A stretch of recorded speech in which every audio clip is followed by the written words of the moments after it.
Thank you very kindly, my friends. As I listen to Ralph Abernathy and his eloquent and generous introduction, and then thought about myself, I wondered who he was talking about.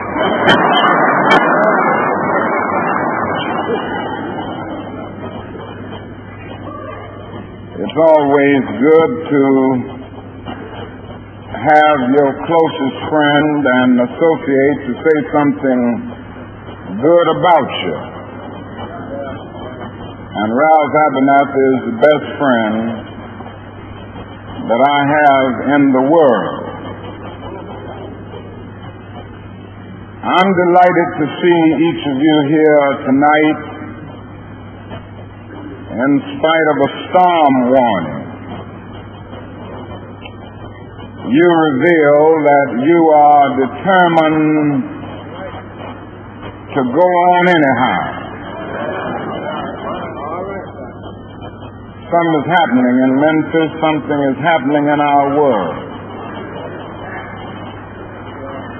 And you know, if I were standing at the beginning of time with the possibility of taking a kind of general and panoramic view of the whole of human history up to now, and the Almighty said to me, Martin Luther King, which age would you like to live in? I would take my mental flight by Egypt. And I would watch God's children in their magnificent trek from the dark dungeons of Egypt through, or rather across the Red Sea, through the wilderness on toward the Promised Land. And in spite of its magnificence, I wouldn't stop there. Dr. Martin Luther King Jr.'s I've Been to the Mountaintop speech, delivered on April 3rd, 1968, in Memphis, Tennessee, is one of the most profound and prophetic orations. Addressing a crowd in support of the striking sanitation workers, Dr. King began by framing the struggle for racial and economic justice with a broader historical and spiritual context. He reflected on pivotal moments in human history, likening the civil rights movement to the great struggles for justice and freedom throughout time. This sweeping introduction emphasizes the interconnectedness of the fight for justice, underscoring the urgency and gravity of their cause in Memphis. Dr. King highlighted the power and economic activism as a tool for social change. He urged the audience to use collective economic strength to challenge the forces of oppression, specifically targeting companies that profited from systematic inequalities. His call to redistribute the pain by boycotting businesses that mistreated Black Americans was a radical strategy aimed at empowering the oppressed through unity and economic leverage. This theme of strategic collective action demonstrated his evolving focus on systematic change rather than piecemeal reform. I would move on by Greece and take my mind to Mount Olympus. And I would see Plato, Aristotle, Socrates, Euripides, and Aristophanes assemble around the Parthenon.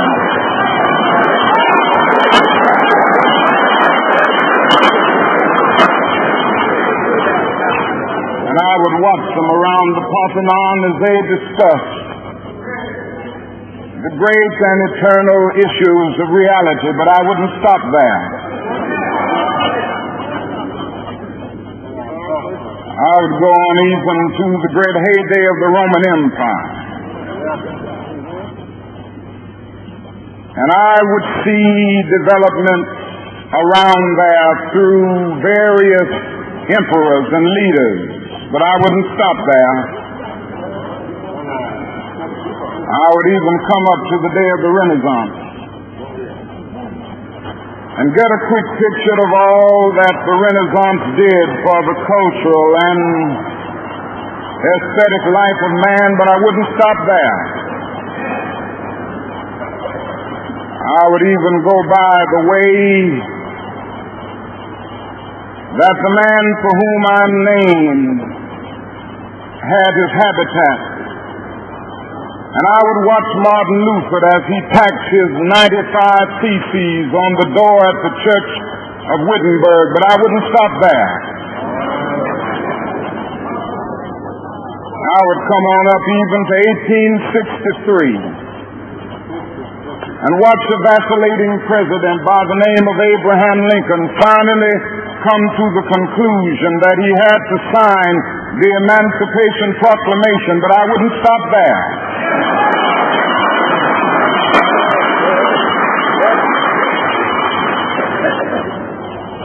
I would even come up to the early 30s and see a man grappling with the problems of the bankruptcy of his nation, and come with an eloquent cry that we have nothing to fear but fear itself. But I wouldn't stop there. Strangely enough, I would turn to the Almighty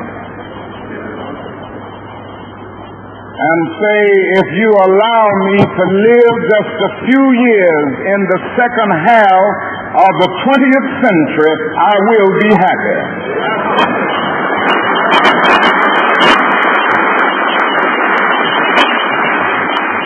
Now, that's a strange statement to make because the world is all messed up.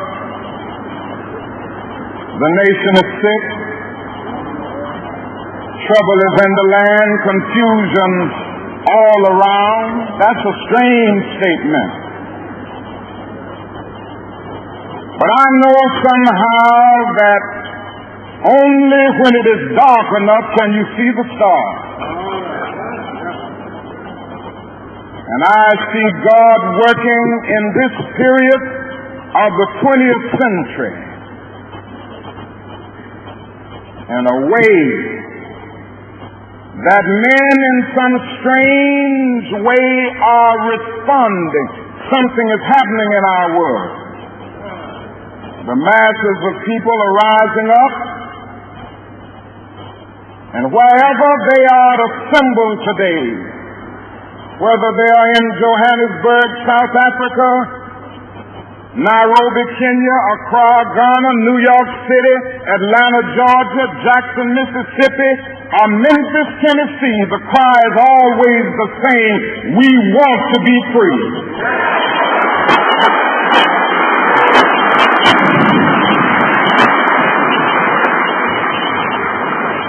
And another reason that I'm happy to live in this period is that we have been forced to a point where we're going to have to grapple with the problems that men have been trying to grapple with through history, but the demands didn't force them to do it. Survival demands that we grapple with them. Men for years now have been talking about war and peace, but now no longer can they just talk about it. It is no longer the choice between violence and non-violence in this world. It's non-violence or non-existence. That is where we are today.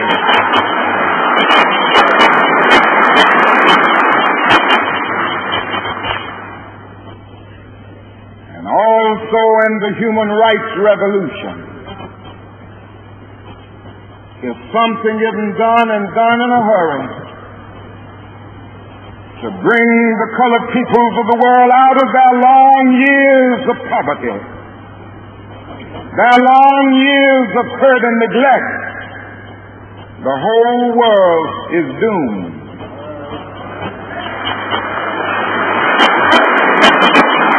Now, I'm just happy that God has allowed me to live in this period to see what is unfolding. And I'm happy that he's allowed me to be in Memphis. I can remember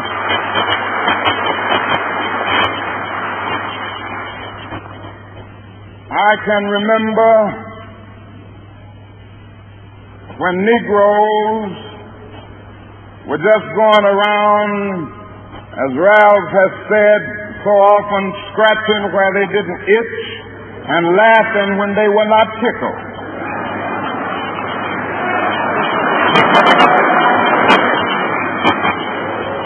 But that day is all over.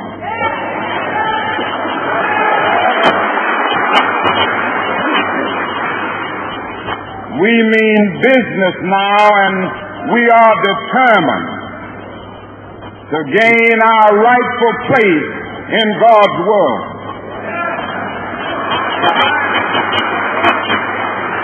And that's all this whole thing is about. We aren't engaged in any negative protest and in any negative arguments with anybody. We are saying that we are determined to be men. We are determined to be people. We are saying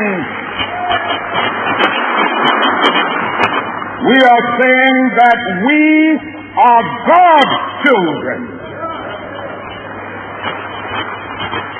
And if we are God's children, we don't have to live like we are forced to live. Now, what does all of this mean in this great period of history? It means that we've got to stay together. We've got to stay together and maintain unity. You know, whenever Pharaoh wanted to prolong the period of slavery in Egypt, he had a favorite formula for doing it. What was that?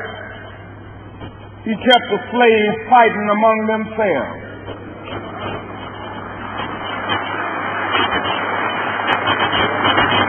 But whenever the slaves get together, something happens in Pharaoh's court, and he cannot hold the slaves in slavery. When the slaves get together, that's the beginning of getting out of slavery.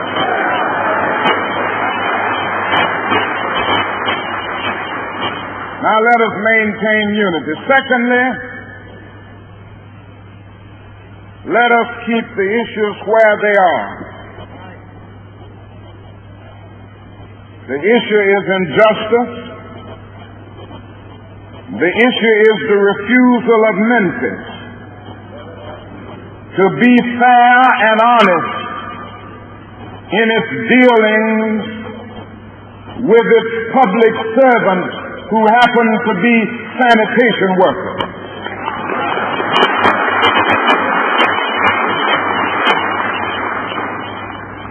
Now we've got to keep attention on that.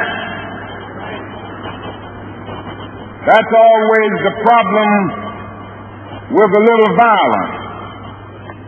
You know what happened the other day, and the press dealt only with the window breaking. I read the article. They very seldom got around to mentioning the fact that 1,300 sanitation workers are on strike, and that Memphis is not being fair to them, and that Mayor Loeb is in dire need of a doctor.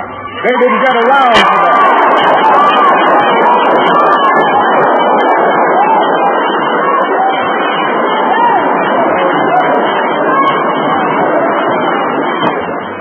Now we're going to march again, and we've got to march again in order to put the issue where it is supposed to be.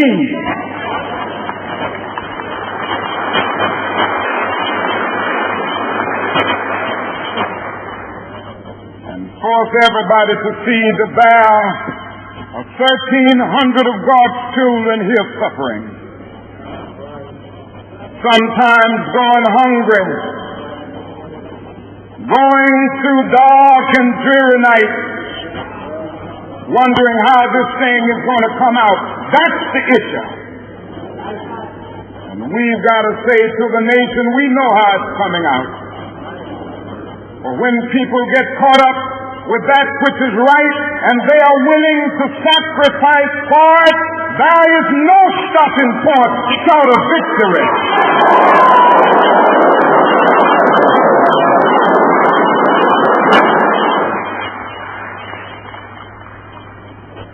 We aren't going to let any may stop us.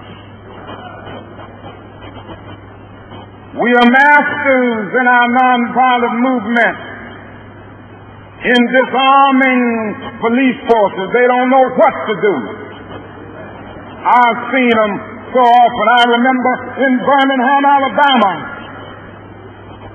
when we were in that majestic struggle there. We would move out of the 15th Street Baptist Church day after day.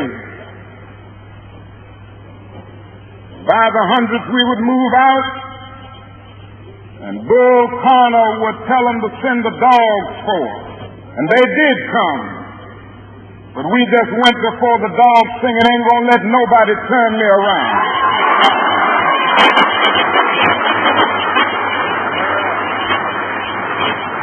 Bull Connor next would say, turn the fire hoses on. And as I said to you the other night, Bull Connor didn't know history. He knew a kind of physics that somehow didn't relate to the transphysics that we knew about. And that was the fact that there was a certain kind of fire that no water could put out.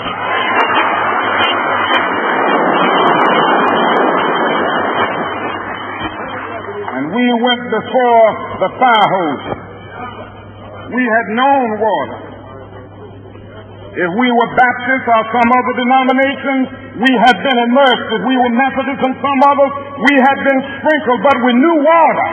That couldn't stop us.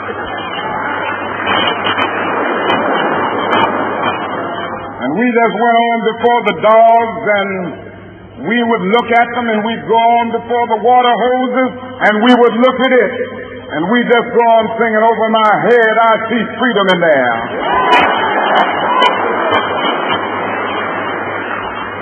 Then we would be thrown into paddy wagons, and sometimes we were stacked in there like sardines in a can.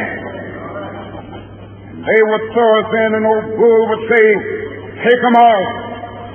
And they did, and we would just go on in the paddy wagon singing, we shall overcome. And every now and then we get in jail, and we see the jailers looking through the windows, being moved by our prayer. And being moved by our words and our songs. And there was a power there which Bull Connor couldn't adjust to. And so we ended up transforming Bull into a steer, and we won our struggle in Birmingham.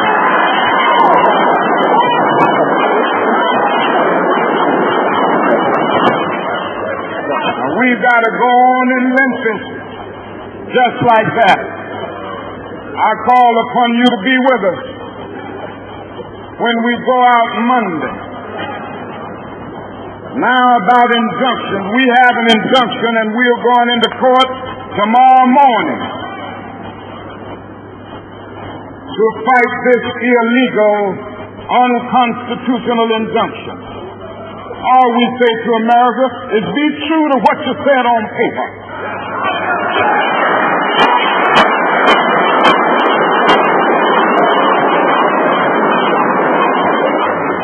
If I lived in China or even Russia or any totalitarian country, maybe I could understand some of these illegal injunctions. Maybe I could understand the denial of certain basic First Amendment privileges because they hadn't committed themselves to that over there. But somewhere I read of the freedom of assembly. Somewhere I read of the freedom of speech. Somewhere I read of the freedom of press. Somewhere I read that the greatness of America is the right to protest for right.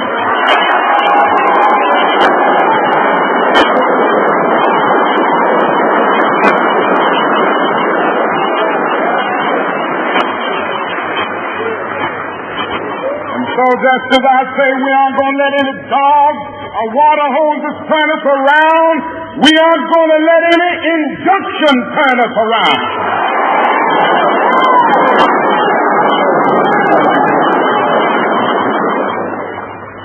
We are going on. We need all of you. You know what's beautiful to me? Is to see all of these ministers of the gospel. It's a marvelous picture. Who is it that is supposed to articulate the longings and aspirations of the people more than the preacher? Somehow the preacher must have a kind of fire shut up in his bones. And whenever injustice is around, he must tell it. Somehow the preacher must be an Amos. He said, when God speaks, who can but prophesy? Again with Amos, let justice roll down like waters and righteousness like a mighty stream. Somehow the preacher must say with Jesus, the Spirit of the Lord is upon me because he has anointed me. And he's anointed me to deal with the problems of the poor. And I want to commend the preacher under the leadership of these noble men, James Lawson, one who has been in this struggle for many years. He's been to jail for struggling. He's been kicked out of Vanderbilt University for this struggling, but he's still going on fighting for the rights of his people.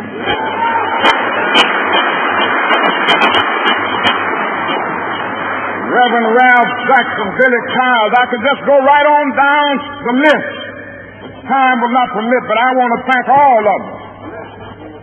And I want you to thank them.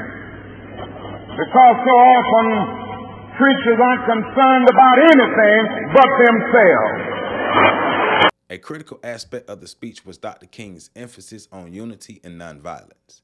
He urged Black Americans to remain committed to peaceful protest, even in the face of hostility, warning against the dangers of division and internal strife. His words highlighted the strength and solidarity in achieving transformative change and underscored the moral and strategic superiority of nonviolence. This vision of collective preservance served as a rallying cry for the movement, reinforcing the idea that justice was within reach through discipline and united efforts. The most memorable part of the speech was its conclusion, where Dr. King prophetically spoke about his own mortality, reflecting on the threats to his life. He expressed no fear, declaring that he had been to the mountaintop and glimpsed the promised land. This poignant moment illustrated his unwavering faith in the ultimate triumph of justice, even if he would not live to see it. His words resonated deeply, leaving an indelible message of hope, courage, and resilience. In 2024, Dr. King's words remain profoundly relevant as Black Americans continue to fight for freedom and equality. The challenges of systematic racism, economic disparity, and police violence mirror the struggles of the 1960s, making his emphasis on economic activism and unity critically important. The ongoing movements for racial justice echo his call for nonviolence and strategic action. Dr. King's timeless message reminds us that the fight for freedom requires both steadfast courage and a shared commitment to justice.